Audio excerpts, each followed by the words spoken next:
स्वागतम। पिछले वीडियो में आपने जाना कि प्रत्यय क्या होते हैं। प्रतीयते, विधीयते इति प्रत्यय धातु व शब्द के अंत में लगकर जो विशेष अर्थ की प्रतीति कराते हैं वो प्रत्यय कहलाते हैं। देखिए, उपसर्ग और प्रत्यय दोनों ही शब्द या धातु अंश हैं, लेकिन इनमें फर्क क्या है कि उपसर्ग शब्द क्रिया के आगे लगकर, शब्द या क्रिया के आगे लगकर अर्थ में परिवर्तन या चमत्कार करते हैं। जैसे कि अर्पण में प्रति लगाया तो प्रत्यर्पण, एक में प्रति लगाया तो प्रत्येक। इसी तरह से उपसर्ग जो होते हैं वो हमेशा शब्द या क्रियाओं के आगे लगा दिए जाते हैं और जिससे कि अर्थ में चमत्कार होता है। किंतु प्रत्यय जो होते हैं वो धातु या शब्द के पीछे लगकर चमत्कार करते हैं। ये इनके लगने से शब्द या क्रिया या तो विशेषण बन जाते हैं या अव्यय बन जाते हैं। तो पिछली बार हमने वर्गीकरण के अंतर्गत देखा था कि प्रत्यय कितने प्रकार के होते हैं। प्रत्यय बताया था आपको, कृदंत, तद्धित, समासांत, सुबंत, तियंत 5 प्रकार के होते हैं और इसमें स्त्री प्रत्यय है जो कि तद्धित के अंतर्गत आता है। तो समासांत प्रत्यय जब हम सामासिक शब्दों की सिद्धि करेंगे तब सीखेंगे, और सुबंत जब शब्द रूपों की सिद्धि करना सीखेंगे तब उसके अंतर्गत जान जाएंगे, और तियंत क्या होते हैं ये धातु रूपों की सिद्धि के अंतर्गत जान जाएंगे।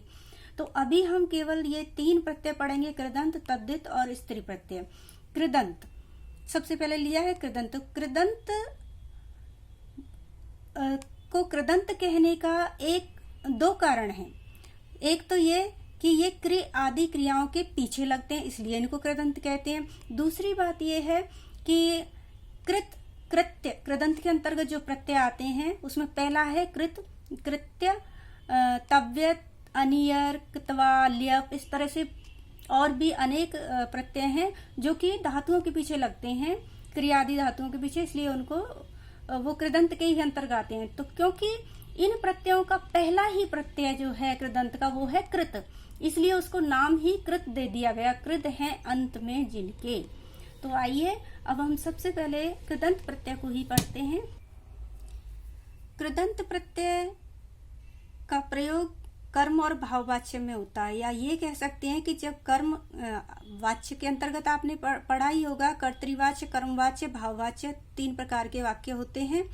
और उसमें कर्तृवाच्य में तो लकारों का प्रयोग हो जाता है क्रियाओं में, लेकिन कर्म वाच्य और भाववाच्य में केवल कृदंत प्रत्ययों का ही प्रयोग होता है।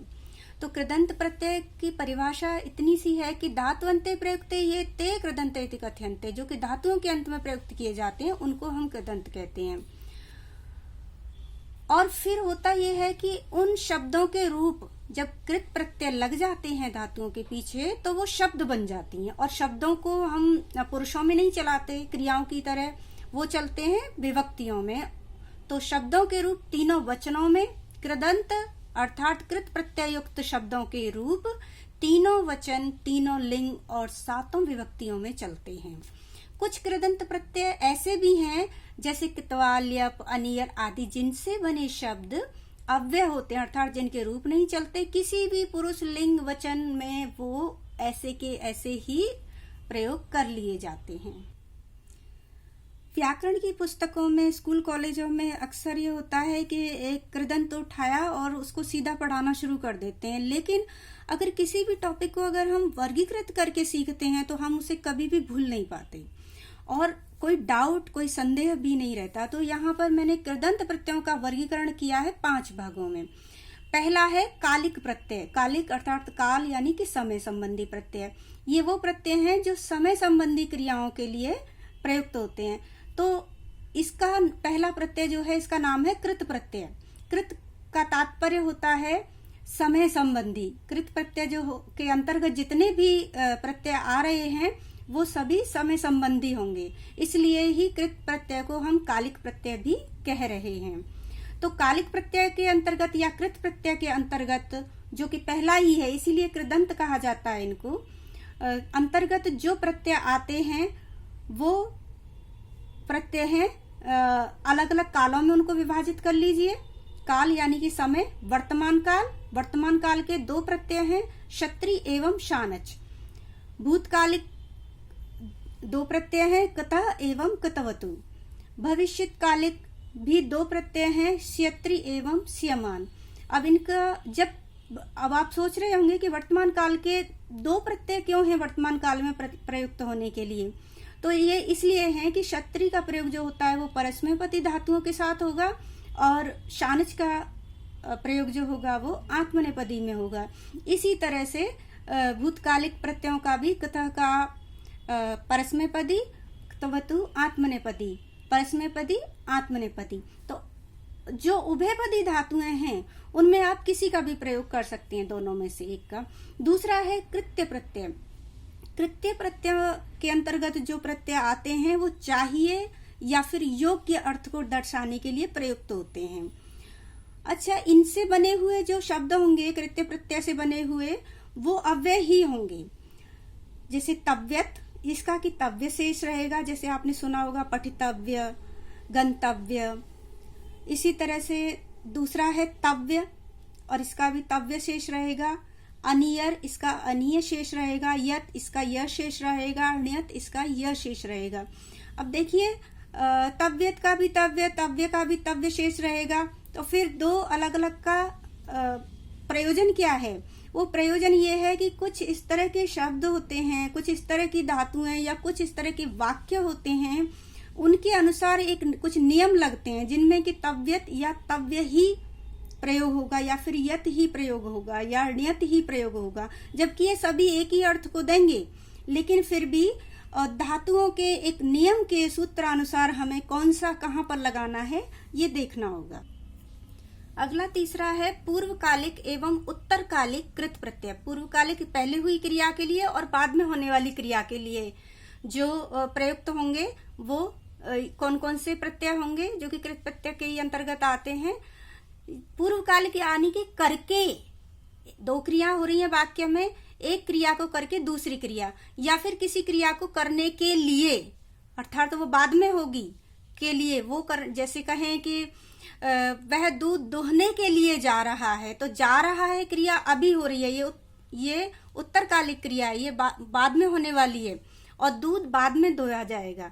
इसी तरह से पूर्वकालिक, जैसे वह पढ़कर सोता है, तो सोने की क्रिया बाद में हो रही है, पढ़कर पहले जो क्रिया है पढ़ने की वो पहले हो रही है। तो करके अर्थ को देखिए, अब आपने देखा होगा कि वर्तमान काल के लिए हम लट लकार का प्रयोग कर लेते हैं और भूतकाल के लिए लंग लकार का, विधिलिंग का, अनेक आज्ञा के अर्थ में बहुत सारे इस तरह से हमारे पास धातु रूप होते हैं। लेकिन कुछ फिर भी ऐसी क्रियाएं आती हैं जिनके कि हम विशेषण की तरह कर्ता के साथ ही उनको प्रयोग करेंगे और वो फिर उनमें हम केवल प्रत्यय का ही प्रयोग करते हैं। जैसे करके अर्थ को देने के लिए हमने दो और एक है के लिए, जैसे वह पढ़कर जाता है या पढ़ने के लिए विद्यालय जाता है, या वह पढ़कर विद्यालय में पढ़कर घर जाता है। तो कर, अब पढ़कर के लिए कहाँ से लाओगे? पढ़ता है, पढ़ेगा, पढ़ा था, इस तरह तो है, लेकिन पढ़कर इस क्रिया के लिए अब हम उसे कृदंत बना देंगे, यानी कि अब वो धातु नहीं रहेगी, वो कृदंत यानी कि शब्द बन जाएगा। तो उसके लिए करके के अर्थ के लिए हम क्तवा का प्रयोग करेंगे जिसमें कि त्वा रहेगा, और करके के अर्थ के लिए दूसरा है लियप, लियप का प्रयोग करेंगे जिसका कि यह शेष रहेगा। अब ये दोनों ही जब क्तवा का प्रयोग के तरह प्रयोग हो रहे हैं, करके का अर्थ दे रहे हैं, तो क्तवा और लियप दो की आवश्यकता क्यों है? आवश्यकता है, क्तवा का प्रयोग धातु में होता है, लेकिन लियप का प्रयोग हम तब करेंगे यदि हम धातु में उपसर्ग भी लगा रहे हैं, तो फिर हम उसके पीछे क्तवा न लगाकर यह लगाएंगे। इसी तरह के लिए के भाव को दर्शाने के लिए तुम का प्रयोग करेंगे, जैसे पठितुम अर्थात पढ़ने के लिए। अगला है प्रत्यय भावार्थक कृत प्रत्यय। ये कृत प्रत्यय ही है, लेकिन ये धातुओं में लगने के बाद ये प्रत्यय उसको भाव में बदल देते हैं। जैसे कि क्रियाओं को भाव रूप देने के लिए इनका प्रयोग किया जाता है। ये है जैसे घ प्रत्यय, अच प्रत्यय और कितन प्रत्यय। ये कितन प्रत्यय भावार्थक है, किंतु ये स्त्रीवाची है। ये स्त्रीवाची जो भाव शब्द होते हैं उनमें लगता है। जैसे इनको यहीं पर इस तरह से समझ सकते हैं, जैसे पच धातु में कित प्रत्यय लगाया तो शब्द बना पाकः, क्योंकि च का क हो गया और ये बना पाक। हस में घ प्रत्यय लगेगा तो देखिए हास, हंसने का भाव, पकने का भाव। लभ माने पाना है लेकिन लाभ हो गया, अब ये भाव बन गया। इसी तरह से नी नी ले जाना, नया, जी जय, तो ये भावार्थ में प्रयुक्त हो गए। इस तरह से जी मतलब जीतना, किंतु ये जय शब्द बन गया। क्री, क्री में तिन प्रत्यय लगा दिया तो भावार्थक बना कृति। स्तुति करने वाली धातु है, उसमें कितने प्रत्यय लगा तो शब्द बन गया भावार्थक स्तुति शब्द बना। पांचवा है कर्तृवाचक कृत प्रत्यय।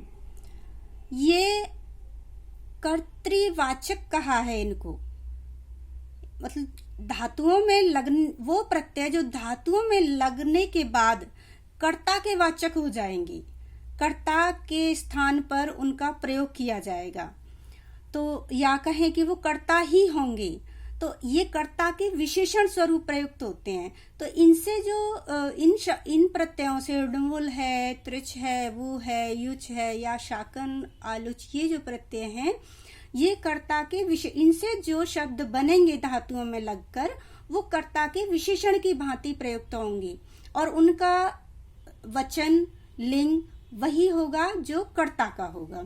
जैसे णुल का अक्षेष रहेगा, जैसे पठ में लगा दिया णुल तो बना पाठक, और दा धातु में त्रिच लगा दिया तो बन गया दात्री, इसका त्रिशेष रहेगा, और वो का अक्षेष रहेगा। यहाँ भी वही प्रयोजन होगा अलग अलग देने का कि कुछ शब्द ऐसे हैं जिनमें केवल वो लगता है, णुल नहीं लगता, तो ये जो अपवाद होते हैं उनके लिए होते हैं।